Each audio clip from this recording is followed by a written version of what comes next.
Baik, selamat pagi untuk kita semua. Selamat pagi. Jadi hari ini kita akan melakukan simulasi berkait dengan sampah medis. Pengolahan limbah sampah medis perlu dilakukan untuk mengurangi tingkat risiko terhadap kesehatan manusia dan kesehatan lingkungan. Tujuan dari kita melakukan pengolahan sampah medis yang pertama untuk melindungi keselamatan kerja dari petugas, yang kedua dari pasien, yang ketiga dan lingkungan itu sendiri.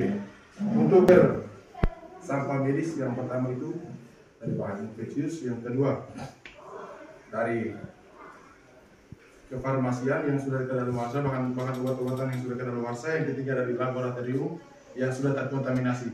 Ada 3 tahap dalam pengolahan limbah sampah medis. Yang pertama yaitu adalah pengumpulan.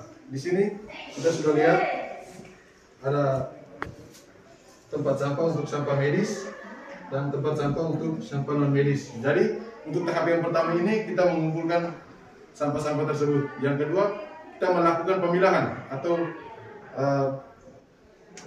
pemilahan untuk sampah medisnya disimpan sendiri dan sampah non medis disimpan sendiri.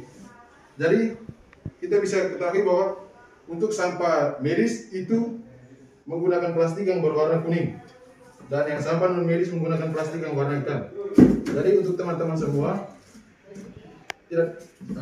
teman-teman semua pasti sudah tahu bagaimana cara atau bagaimana apa yang. Jadi teman-teman harus tahu bagaimana cara memilah sampah medis dan sampah non medis. Tahap yang ketiga adalah tahap pengolahan. Tahap pengolahan ini dikarenakan kita punya keadaan di sini di puskesmas sendiri, kita tidak memiliki insinerator ataupun tempat pembuangan yang bagus, jadi kita menggunakan cara mengubur sampah medis tersebut. Baik, kita lanjut untuk sampah. Baik, untuk cara mensuntik ini sendiri, yang pertama ketika kita mau